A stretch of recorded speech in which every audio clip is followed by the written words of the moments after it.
ഗുരുകരണത്തിലേക്ക് സ്നേഹവന്ദനം. തമോന്മുഖം ജീവിതം പ്രഭാമയം സന്നിധാനം.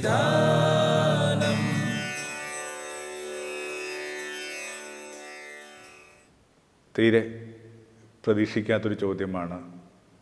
ഏറ്റവും സൗഹൃദത്തിൽ ഒരു സന്ധിയിൽ ഒരു അതിഥിമൊത്തിരിക്കുമ്പോൾ അവർ ചോദിച്ചത്, എവിടെയാണ് നിങ്ങളുടെ മുറി?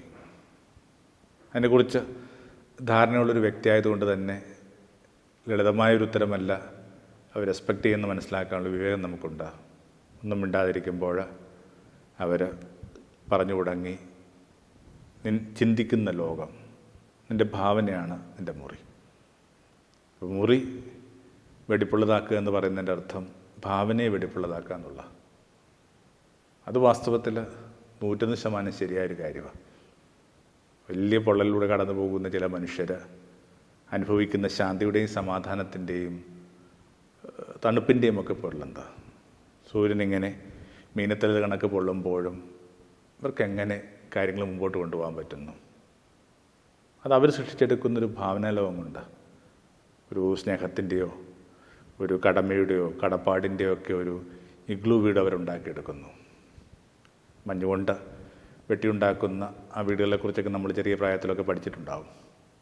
അപ്പം എത്ര പൊള്ളുമ്പോഴും ഇതിൻ്റെ പാളികളിൽ നിന്ന് വരുന്ന ആ ഒരു തണുത്ത തുള്ളികൾ, മഞ്ഞു തുള്ളികൾ ഇവരുടെ ജീവിതത്തെ തണുപ്പുള്ളതാക്കി സമാധാനമുള്ളതാക്കി നിലനിർത്തുന്നു. മനുഷ്യർ സൃഷ്ടിച്ചെടുക്കുന്ന ഒരു ഭാവനാലോകമാണ് ഈ സ്നേഹം എന്ന് പറയുക. യഥാർത്ഥത്തിൽ അത് അങ്ങനെയൊക്കെ തന്നെയാണോ എന്നുള്ളത് അവിടെ നിൽക്കട്ടെ. കുറച്ച് കഴിയുമ്പോൾ ഏതാണ് നമ്മുടെ ശരിയായ ജീവിതം? നമ്മൾ ജീവിക്കുന്ന ഈ പരുക്കൻ ജീവിതമാണോ? നമ്മൾ കണ്ടെത്തുന്ന ആ വളരെ സൗമ്യവും പ്രകാശവുമുള്ള ലോകമാണോ?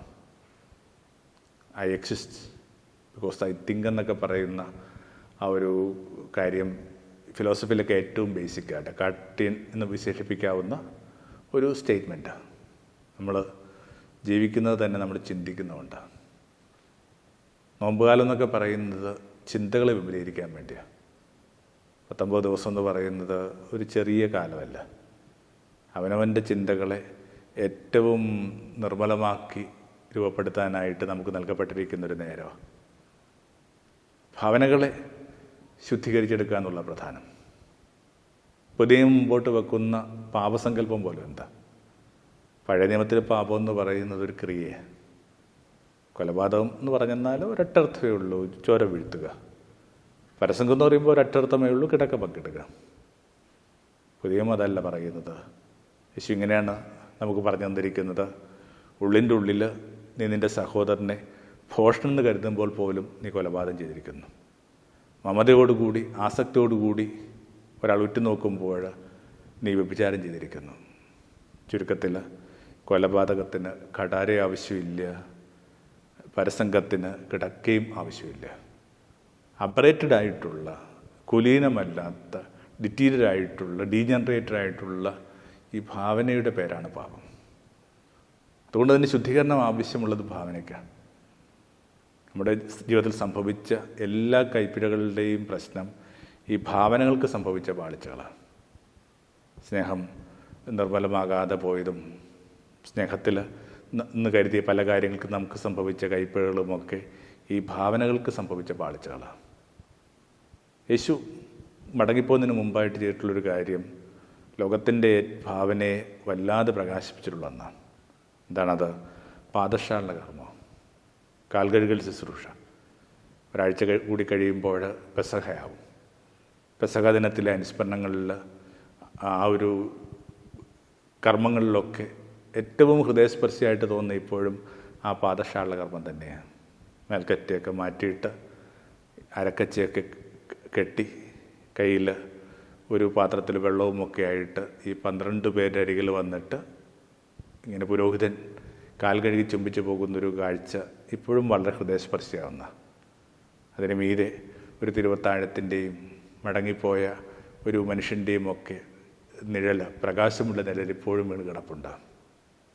എന്നിട്ടും അതിനകത്തൊരു കുഞ്ഞ് ചർച്ച നടക്കുന്നുണ്ട്. അത് വിനയത്തിൻ്റെയൊക്കെ പാഠമായിട്ട് തന്നെയാണ് നമ്മളിപ്പോഴും പറഞ്ഞുകൊണ്ടിരിക്കുന്നത്.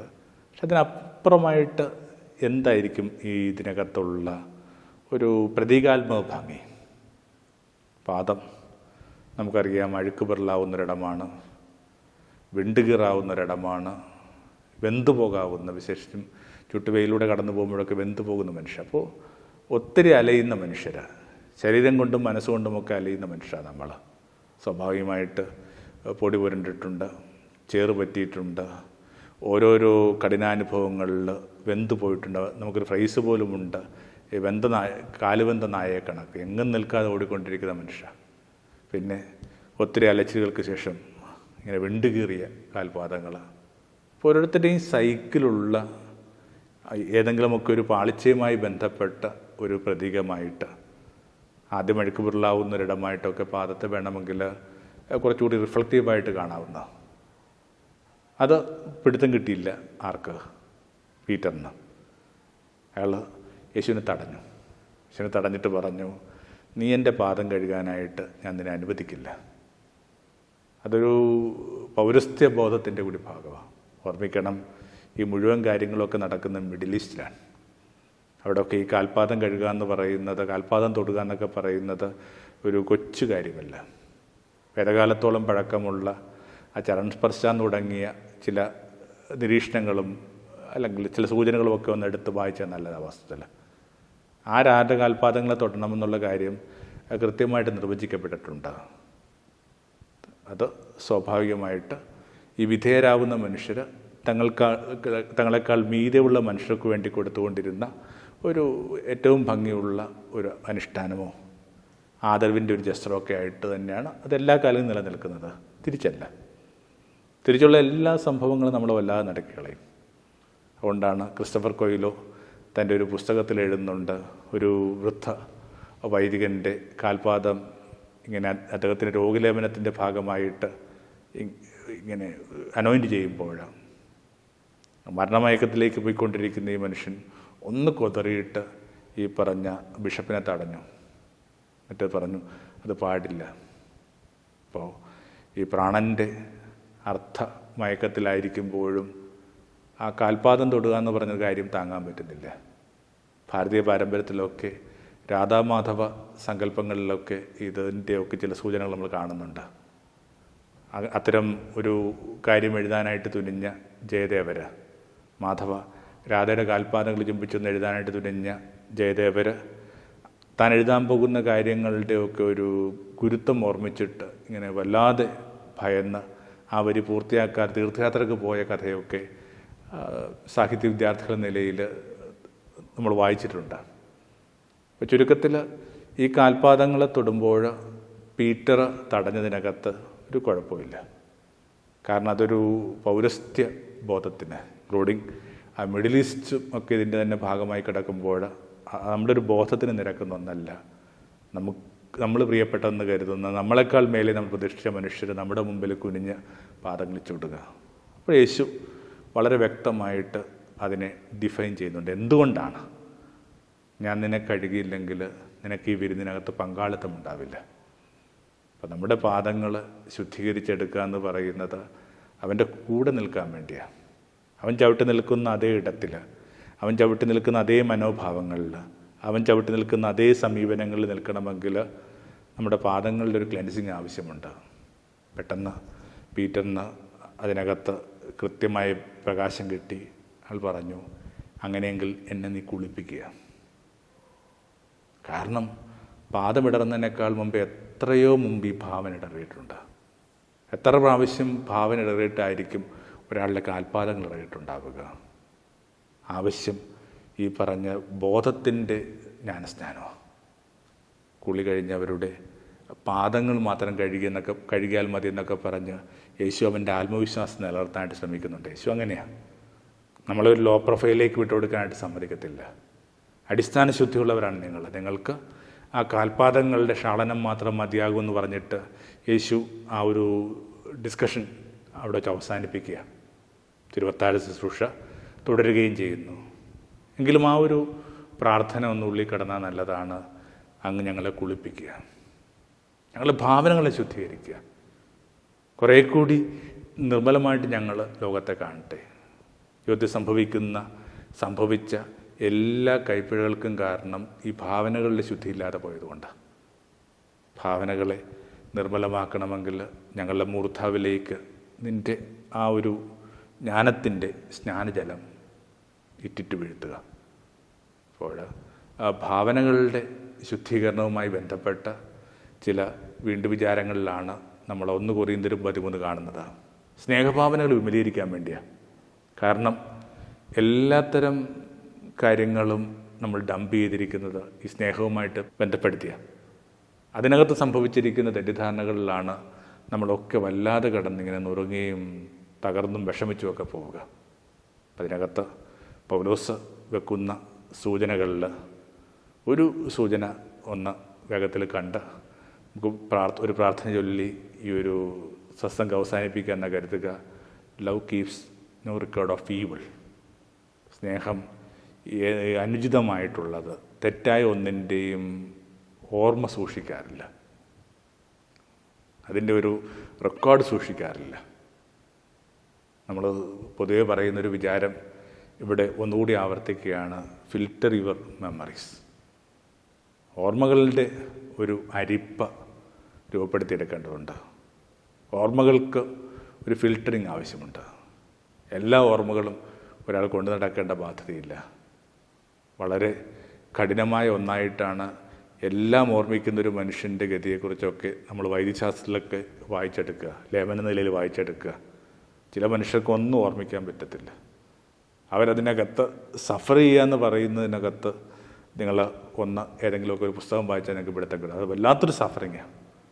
മനുഷ്യരുടെ ഏറ്റവും വലിയ സമാധാനം എന്ന് പറയുന്നത് ഈ നിലനിർത്തേണ്ട കാര്യങ്ങൾ മാത്രം നിലനിർത്താനായിട്ട് പ്രകൃതി അവരെ സഹായിക്കുന്നുള്ള, അവരുടെ ജീവിതത്തെ ട്രോമാറ്റിക് ആക്കുന്ന, അവരുടെ ജീവിതത്തെ കഠിനമാക്കുന്ന ഓർമ്മകളെ ഡിലീറ്റ് ചെയ്യാനായിട്ട് പ്രകൃതി ശ്രദ്ധിക്കാറുണ്ട്. കുറേ വർഷങ്ങൾക്ക് മുമ്പ് ഞങ്ങളുടെ അന്നത്തെ 2 സെമിനാരി വിദ്യാർത്ഥികൾ കൂടി ഈ പരീക്ഷ എഴുതാനായിട്ട് ഇങ്ങനെ റെയിൽ പോവുകയാണ്. അങ്ങോട്ടുള്ള വഴിയിലൊരു റെയിൽപ്പാളമുണ്ട്. 2 പേരും ഇങ്ങനെ പുറകിലൂടെ വന്ന ആ ട്രെയിൻ ഇടിച്ചു, ഒരാൾ മരിച്ചു. പക്ഷെ ആ നടന്ന ആ നിമിഷം ഈ പരിക്കേറ്റ് രക്ഷപ്പെട്ട ആളുടെ ഓർമ്മയിലില്ല. അയാൾ പറയുന്നത് വെറുതെ ബ്ലാക്ക് ഔട്ടാണ്. നന്നായിട്ട് ഓർമ്മയും നന്നായിട്ട് പഠിക്കുകയും നല്ല മെമ്മറി സൂക്ഷിക്കുകയൊക്കെ ചെയ്യുന്ന ഒരു ഈ പറഞ്ഞ അക്കാഡമിക് ഫ്ലേവറുള്ള ഒരു കുറച്ചുകൂടി ചെറിയ ഇളയ സഹോദര വൈദ്യനെ കുറിച്ചായി പറയുന്നത്. പക്ഷെ ആ ഒരു പെർട്ടിക്കുലർ മൂവ്മെൻറ്റ് ഡിലീറ്റ് ചെയ്യപ്പെടുക. കാരണം ആ പെർട്ടിക്കുലർ മൂവ്മെൻറ്റ്, ആ പ്രത്യേക നിമിഷം നിങ്ങൾ തലയിൽ സൂക്ഷിച്ചു കഴിഞ്ഞാൽ നിങ്ങൾക്ക് ജീവിതം മുമ്പോട്ട് കൊണ്ടുപോകാനുള്ള എളുപ്പമല്ല. അപ്പോൾ പ്രകൃതി പോലും ചില കാര്യങ്ങൾ ഡിലീറ്റ് ചെയ്യുന്നുണ്ട്. അമ്മമാരുടെ പ്രസവത്തിനെക്കുറിച്ചുമൊക്കെ അത് പറയാറുണ്ട്. കഠിനമായിരുന്നു ആ നിമിഷത്തെ പെയിനെന്ന് മാത്രമേ അവർക്ക് ഓർമ്മിച്ചെടുക്കാൻ പറ്റുകയുള്ളൂ. എങ്ങനെയെന്നൊക്കെ പറയാമെന്നുള്ള എളുപ്പമല്ല. കാരണം അത്രയും കഠിനമായതുകൊണ്ട് ഡിലീഷൻ സംഭവിക്കുന്നുണ്ട്. അപ്പോൾ പ്രകൃതി പോലും മുമ്പോട്ട് കൊണ്ടുപോകാനായിട്ട് നിങ്ങളോട് കാണിക്കുന്ന കനിവ് നല്ലതല്ലാത്ത ഓർമ്മകളെ ഇങ്ങനെ പതുക്കെ തുടച്ചു കളയാന്നുള്ള. എന്നിട്ടും ചില മനുഷ്യർ വളരെ കൃത്യമായിട്ട് അതിൻ്റെ ഓർമ്മകൾ കൊണ്ട് നടക്കാനായിട്ട് ശ്രദ്ധിക്കുന്നു. Love keeps no record of evil. കുറേ കാലം മുമ്പ് 1986 ഫിലാഡൽഫിയയിൽ ഇങ്ങനെ ശുചീകരണ തൊഴിലാളികൾ കൂടി ഒരു സമരം നടത്തി. സമരം കുറേ അധികം നീണ്ടുപോയി. സ്വാഭാവികമായിട്ട് ഇപ്പോൾ നഗരത്തിലൊക്കെ താമസിക്കുമ്പോൾ ഞങ്ങൾക്കറിയാം, ഒരു ദിവസം നമ്മുടെ ഈ പറഞ്ഞൊരു വേസ്റ്റ് ബോക്സ് ക്ലിയർ ചെയ്തില്ലെങ്കിൽ നമ്മൾ അനുഭവിക്കുന്നൊരു സംഘർഷം, ഒരു ചെറിയ ഹീപ്പാണ് ഉണ്ടാവുക. അങ്ങനെയെങ്കിൽ ഒരു നഗരം, വിശേഷിച്ചും യൂസ് ആൻഡ് ത്രോ എന്ന് പറയുന്നൊരു കാര്യം മാത്രമുണ്ടായിരുന്ന ഒരു നഗരത്തിനകത്ത് ഏതാണ്ട് മാസങ്ങളോളം ഇങ്ങനെ ശുചീകരണ തൊഴിലാളികൾ ആ ചിത്രത്തിലേക്ക് വരാതിരുന്നപ്പോൾ ഉണ്ടായിട്ടുള്ള ആ അഴുക്കിൻ്റെ കൂമ്പാരം എന്ന് പറഞ്ഞ് ചിന്തിക്കാൻ പറ്റാത്ത. അതിന് ശേഷം ഒരു കപ്പലുടമ രംഗത്ത് പ്രത്യക്ഷപ്പെടുക. അയാൾക്ക് പെലിക്കാനോ എന്ന് പറയുന്ന ഒരു ഷിപ്പുണ്ട്. അയാൾ ഈ ഗാർബേജ് എല്ലാം ശേഖരിക്കാമെന്ന് ഉടമ്പടി ഉണ്ടാക്കുന്നു. അത് കരിച്ച് വളമാക്കി പലയിടങ്ങളിലായിട്ട് കൊടുക്കാമെന്നൊക്കെയാണ് ഈ മനുഷ്യൻ വിചാരിച്ചത്. എന്നാൽ ഒരാൾക്കും ആവശ്യമില്ലായിരുന്നു ഈ ഗാർബേജും അതിനകത്തുനിന്ന് ഉണ്ടാക്കിയ വലിയ അളവിലുള്ള ഈ ചാരവും ഒന്നും ആവശ്യമില്ലായിരുന്നു. ഇപ്പോഴും കാര്യമായൊരു കുഴപ്പവുമില്ലാത്ത ഈ കപ്പലുകൾ ഒരു തുറമുഖത്തിലും അടുക്കാതെ ആരും അടുപ്പിക്കാതെ അലയുന്നുണ്ടെന്നൊക്കെയാണ് മാക്സ് ലുക്കാദോ എന്ന് പറയുന്ന എഴുത്തുകാരൻ ഒരു കാര്യം ഇല്ലസ്ട്രേറ്റ് ചെയ്യാനായിട്ട് പറയുന്നത്. അപ്പോൾ ഇത്രയും ഗാർബേജുകൾ ആവശ്യമില്ല. ചിലതിനൊക്കെ ചൊരിഞ്ഞ് മുമ്പോട്ട് പോകാനായിട്ട് പറ്റുന്ന ഒരു അനുഗ്രഹത്തിന് വേണ്ടി പ്രാർത്ഥിക്കുക. എല്ലാ ഓർമ്മകളും ഒരാൾ കൊണ്ട് നടക്കേണ്ട കാര്യമില്ല. ആവർത്തിക്കുകയാണ്, ഓർമ്മകൾക്ക് ഒരു ഫിൽറ്ററിങ് ആവശ്യമുണ്ട്. ഒരു സ്നേഹിത പറഞ്ഞ കണക്കാണ്, അവർക്ക് കാര്യമായിട്ട് നല്ല ഓർമ്മകളൊന്നുമില്ല അവരുടെ ഭർത്താവിൻ്റെ അമ്മയിൽ നിന്ന്. എന്നാൽ ഒരു കുഞ്ഞു കാര്യം സംഭവിച്ചു.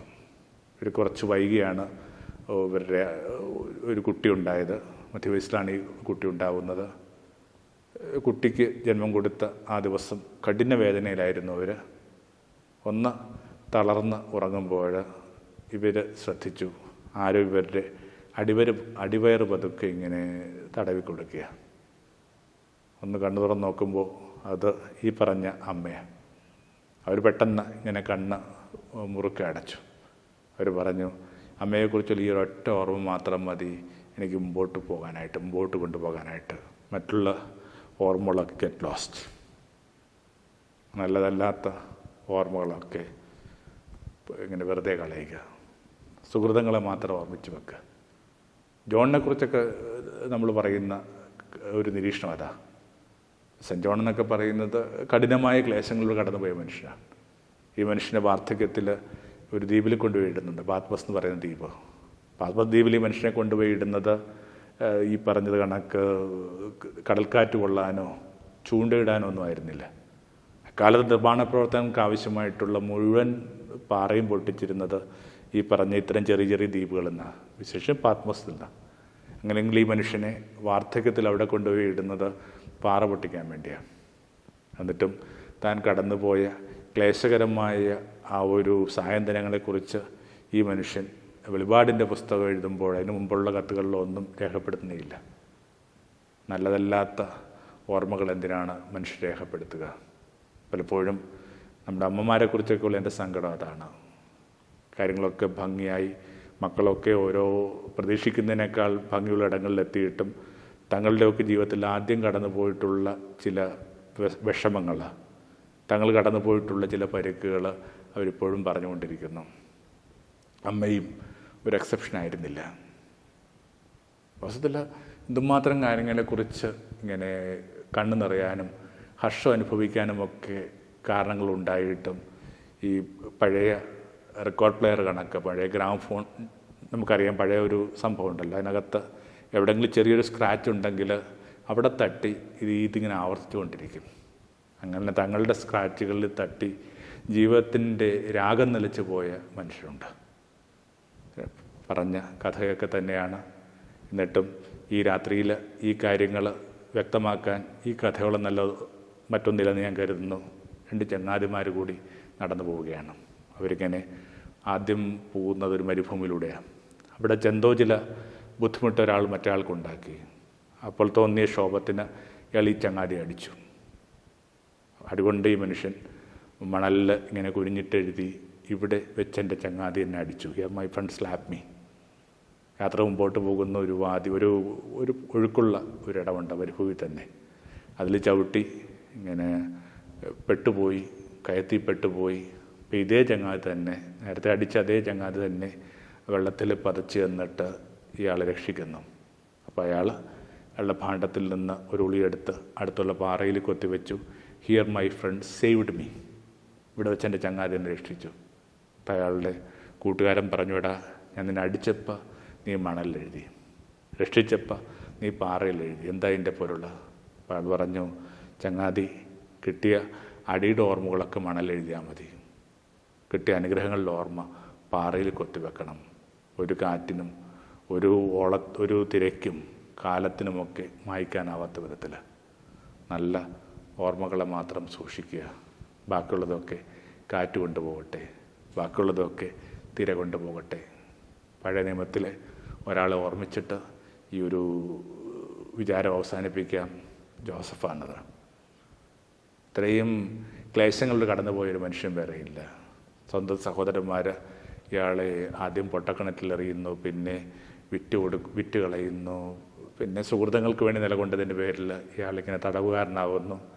ഇയാൾക്ക് ലഭിച്ചിട്ടുള്ള എല്ലാ അനുഭവങ്ങളും നെഗറ്റീവാണ്. എന്നിട്ടും കാര്യങ്ങളൊക്കെ ശുഭകരമാകുന്നു. അയാൾക്കൊരു മകൻ പിറക്കുന്നു. അയാളുടെ മകനിട്ട പേര് മിക്കവാറും എല്ലാവർക്കും അറിയാവുന്നൊരു പേര് തന്നെയാണ് മനാസെ. You should forget. നീ മറക്കണം. അപ്പന് കുറേ വിഷമങ്ങളൊക്കെ പറ്റിയിട്ടുണ്ട്. അതൊന്നും മക്കളെ നിങ്ങളോട് പറഞ്ഞ് നിങ്ങളുടെ ജീവിതത്തെ ഞാൻ കലുഷിതമാക്കില്ല. അപ്പം അത് പണ്ടേ മറന്നു. അതുപോലെ മക്കളും നിങ്ങളും അത് മറക്കണം. ഈ മനാസെ ഗോത്രക്കാർക്ക് നമ്മുടെ ഭാരതവുമൊക്കെ ആയിട്ട് ബന്ധമുണ്ടെന്നൊക്കെയുള്ള ചില കൊച്ചു വർത്താനം കൂടി ഓർമ്മിച്ച് പോവുകയാണ്. You should forget. നീ മറക്കണം. Filter your memories. ഇത്രയും ഭാരം, ഇത്രയും വേസ്റ്റ് നിങ്ങളുടെ ജീവിതം അർഹിക്കുന്നില്ല. Thank you. തമോന്മുഖം ജീവിതം പ്രഭാമയം സന്നിധാനം.